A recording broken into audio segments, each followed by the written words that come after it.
Identificación de bicarbonato. El bicarbonato vamos a identificar agregando en tubo de ensayo bicarbonato más ácido clorhídrico. Esta reacción va a desprender CO2. Va a desprender CO2, que esto se va a identificar con hidróxido de bario, colocando en la punta de un gotero. En contacto el CO2 con el hidróxido de bario va a formar un carbonato de bario, que es un enturbiamiento, una formación de enturbiamiento, que es un precipitado blanco. De esta forma se identifica el CO2 y carbonatos.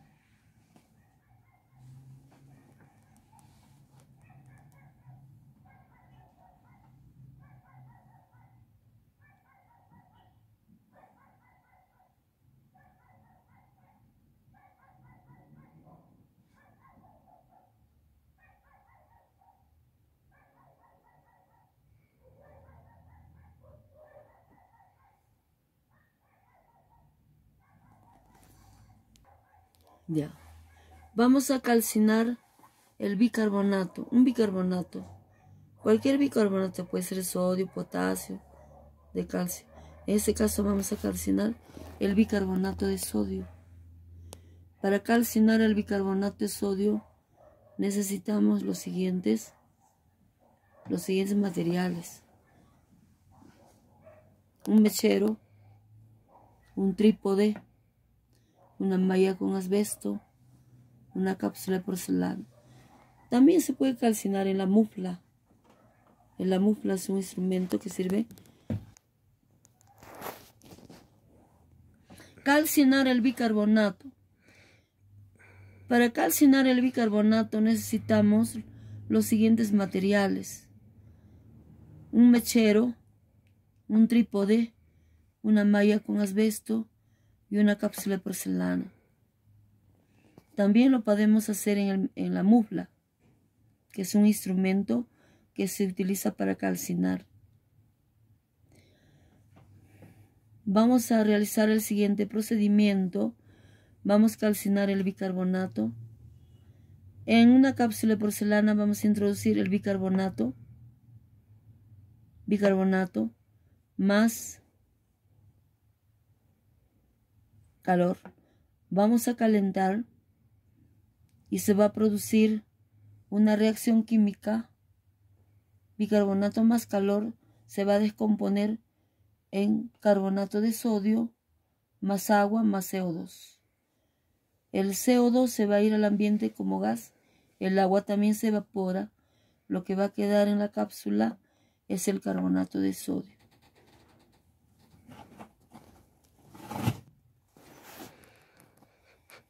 Calcinar el bicarbonato de sodio.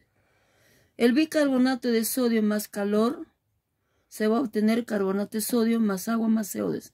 Para calcinar el bicarbonato de sodio vamos a utilizar un mechero, un trípode, una malla con asbesto y una cápsula de porcelana.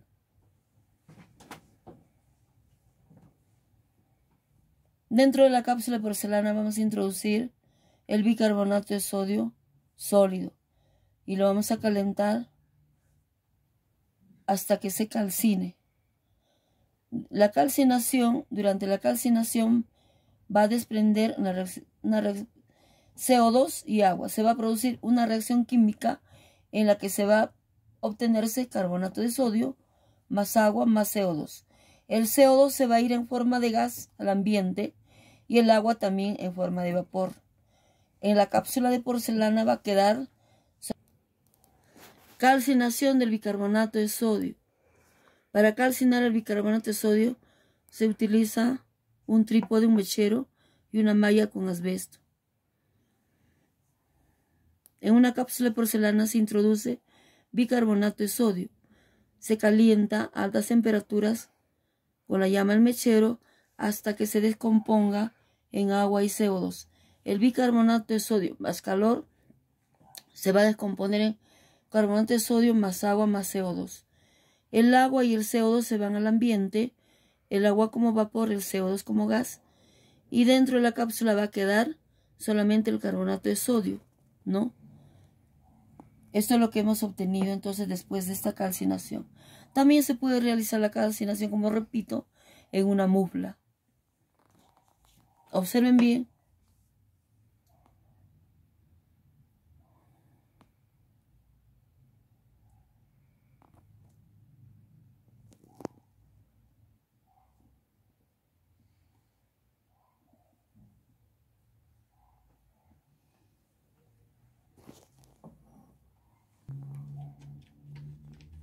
Ya lo voy a terminar.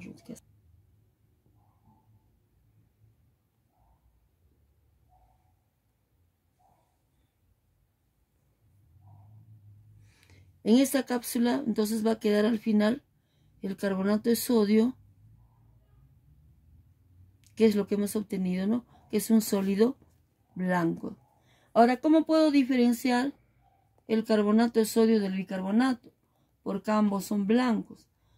Tengo que medir el pH. El pH del carbonato de sodio es diferente al pH del bicarbonato. Mediante el pH los voy a identificar si realmente he obtenido carbonato de sodio.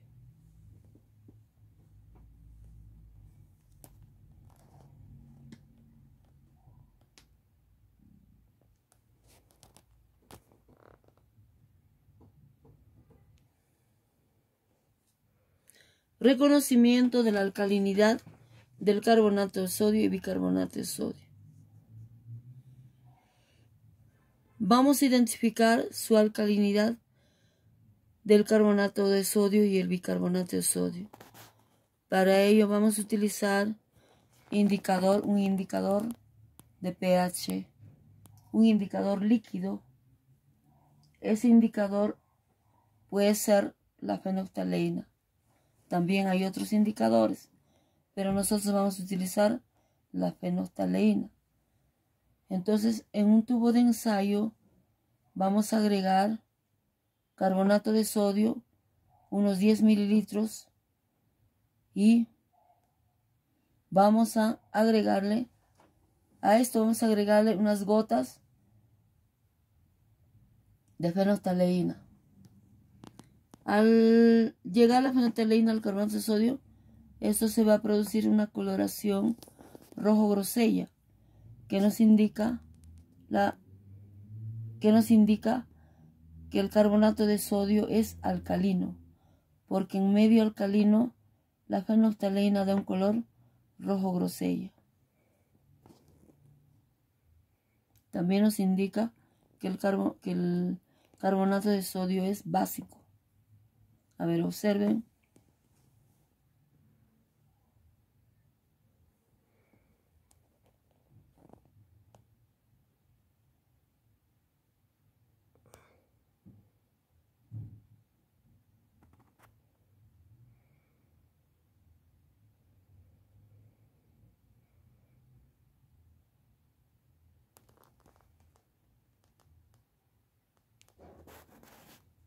En la misma figura les voy a explicar sobre la alcalinidad del bicarbonato de sodio. Ahora vamos a reemplazar en el tubo de ensayo, ya no vamos a colocar carbonato, sino 10 o 5 mililitros de bicarbonato de sodio.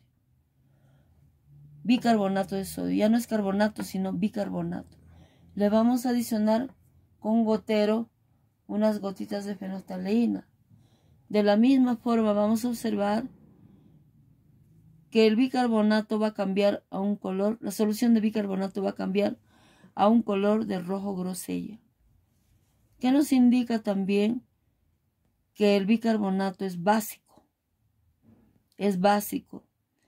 pero el pH no es igual. Ambos son básicos, el carbonato y el bicarbonato colorean rojo grosella con la fenolftaleína. ¿Por qué? Porque ambos son básicos, pero su pH no es igual. El pH del carbonato de sodio es mayor, por eso que la coloración con fenolftaleína va a ser más intenso, ¿no? que utilizando el bicarbonato. Con el bicarbonato la fenolftaleína va a ser también rojo grosella, pero la coloración es menos intensa, porque el pH del carbonato es mayor, es más que del bicarbonato, pero ambos son básicos y ambos dan coloración rojo grosella con la fenolftaleína. A ver, observen bien la figura.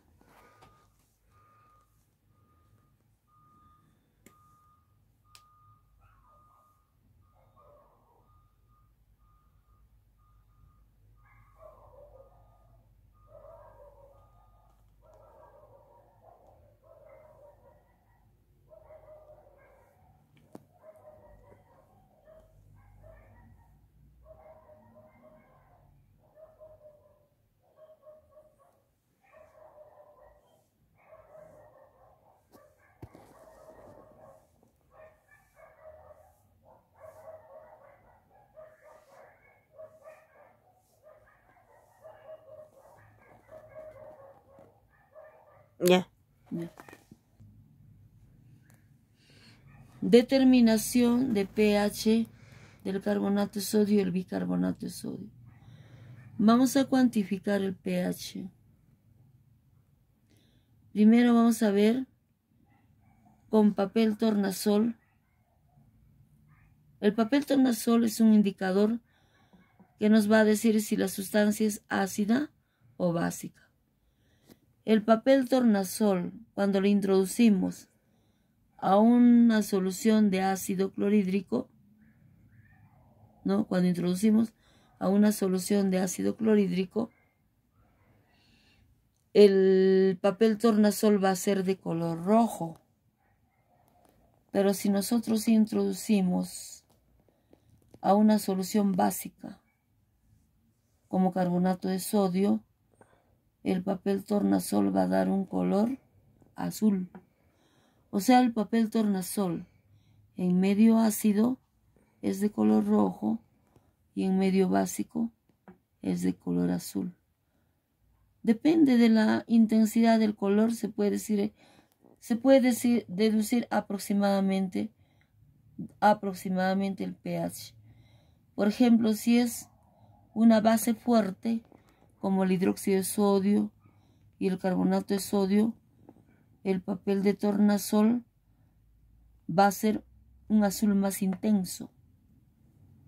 A lo contrario, cuando es bicarbonato de sodio o otra base, amoníaco, una base débil, el papel tornasol va a ser un azul menos intenso.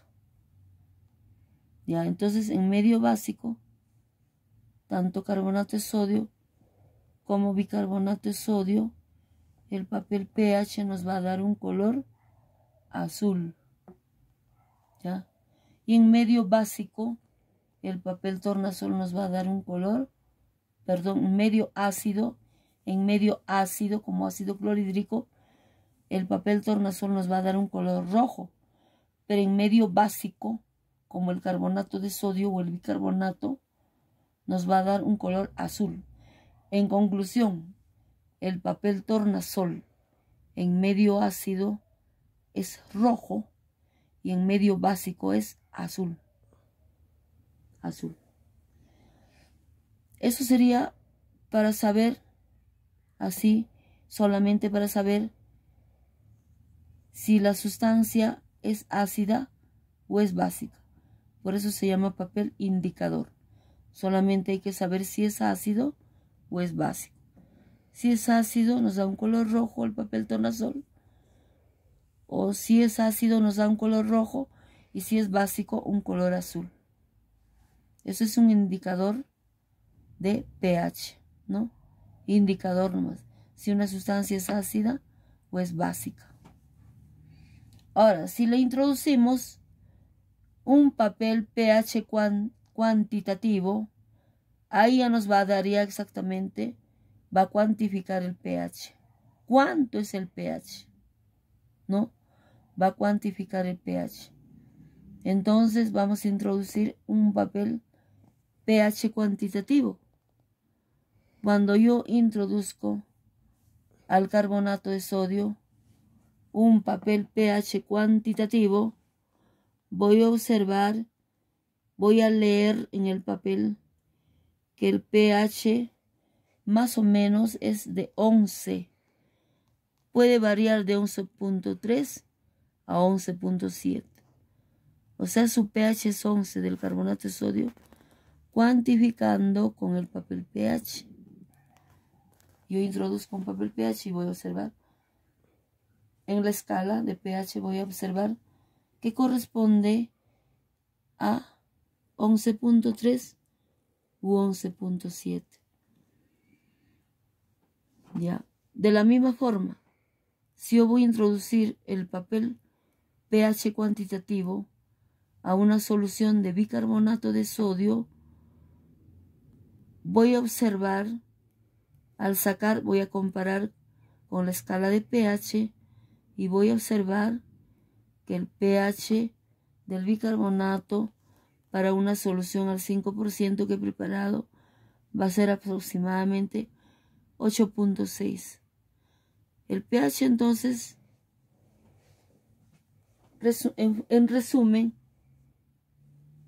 me va a dar, así redondeando ya, del carbonato de sodio va a ser 11 y del bicarbonato va a ser 9. Aproximadamente, este es el pH del carbonato y del bicarbonato, cuantificando. También el pH lo puedo medir de las soluciones del carbonato y del bicarbonato, lo puedo cuantificar, y esto más exactamente con el potenciómetro o pHímetro que se encuentra en el laboratorio. Esto ya es más exacto. La cuantificación con el papel cuantitativo es aproximado, pero la cuantificación con el pHímetro o potenciómetro ya es más exacto. Es mucho más exacto. A ver, observen bien.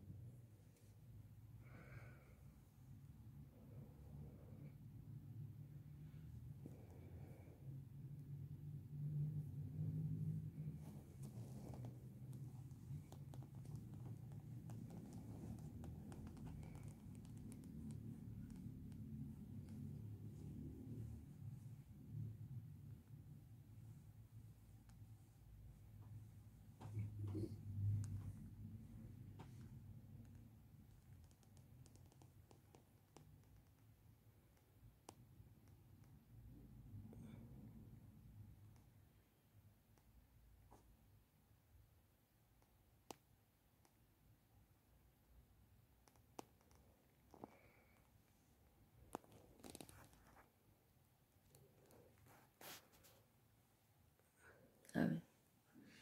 Calcinación del carbonato de calcio.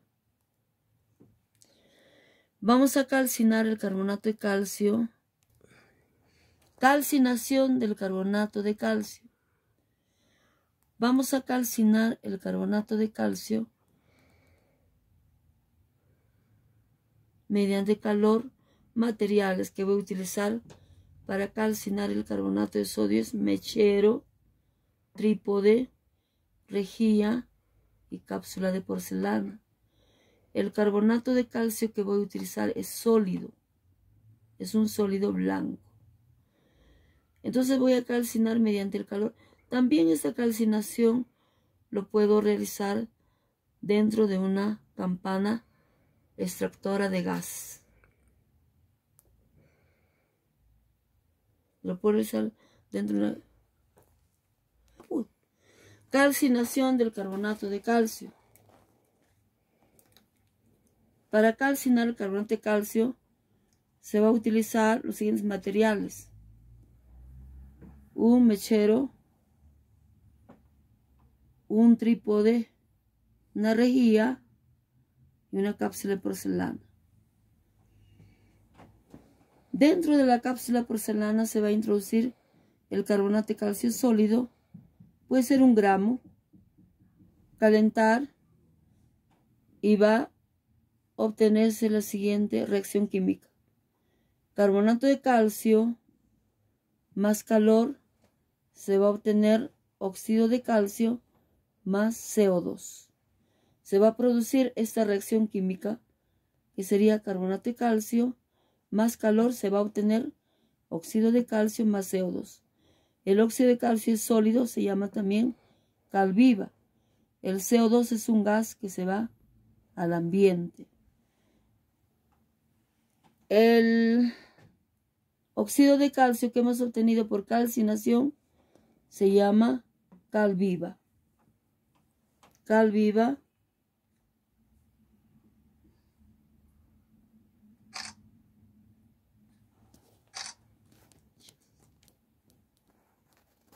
la cal viva, el carbonato de calcio se va a descomponer mediante el calor en óxido de calcio y CO2.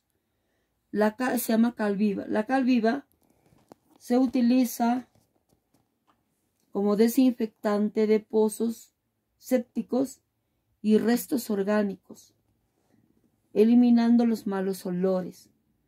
Se espolvorea sobre la superficie a tratar y luego de algunos minutos se agrega igual cantidad de agua. Se utiliza para pintar paredes, una parte de cal sobre 3/4 partes de agua.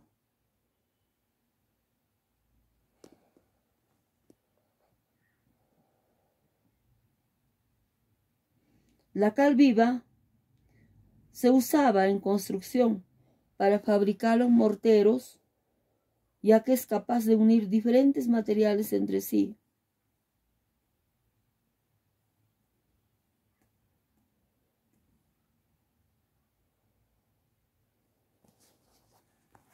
Pueden observar.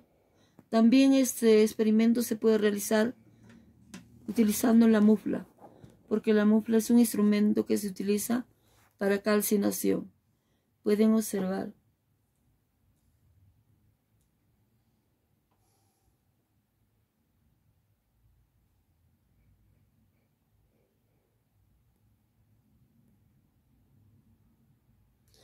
Calcinación es un proceso de calentar una sustancia a temperatura elevada para provocar la descomposición térmica o un cambio de estado en su constitución física o química. El proceso, que suele llevarse a cabo en largos hornos cilíndricos, tiene a menudo el efecto de volver frágiles las sustancias. Calcinación es un proceso de calentar una sustancia a temperatura elevada a la temperatura de descomposición para provocar dicha descomposición. En los procesos de calcinación, los productos intermedios sólidos suelen tratarse en forma de polvo fino.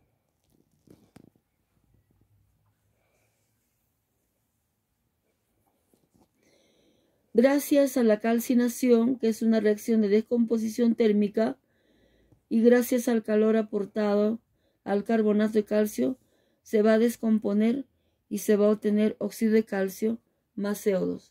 El CO2 es un gas que se va al ambiente y el óxido de calcio es un sólido que va a quedar en la cápsula de porcelana.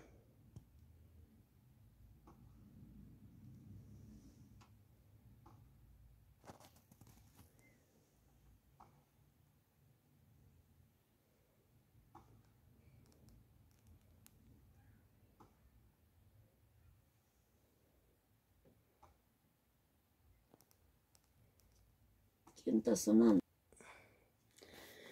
La reacción de calcinación es una reacción de descomposición térmica, ya que gracias al calor aportado, el carbonato de calcio se descompone para dar como producto óxido de calcio y dióxido de carbono. El óxido de calcio es la cal viva.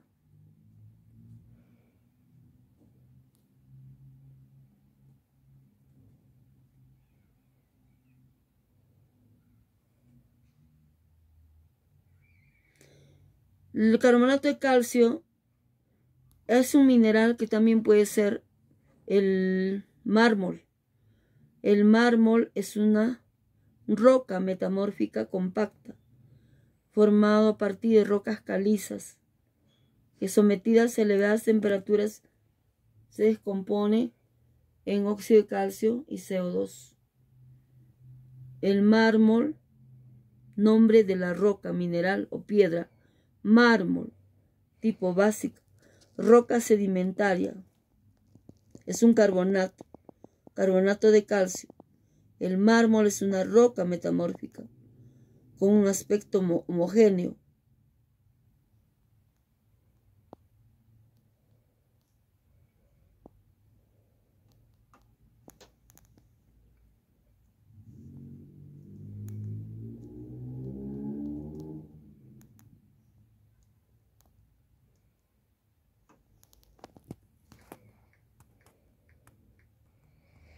La calcinación es un proceso muy importante.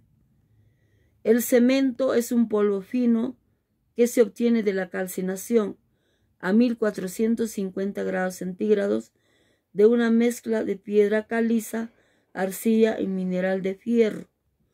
El producto del proceso de calcinación es el clinker, principal ingrediente del cemento, que se muele finamente con yeso y otros aditivos químicos para producir cemento.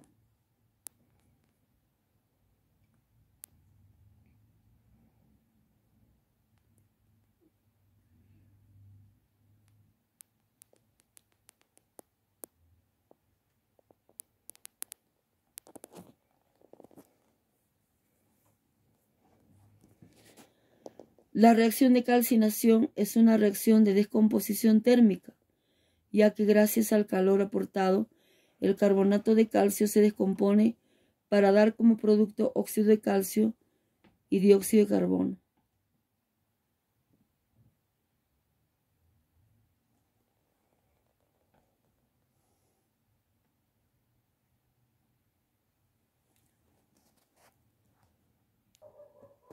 Obtención de la cal apagada.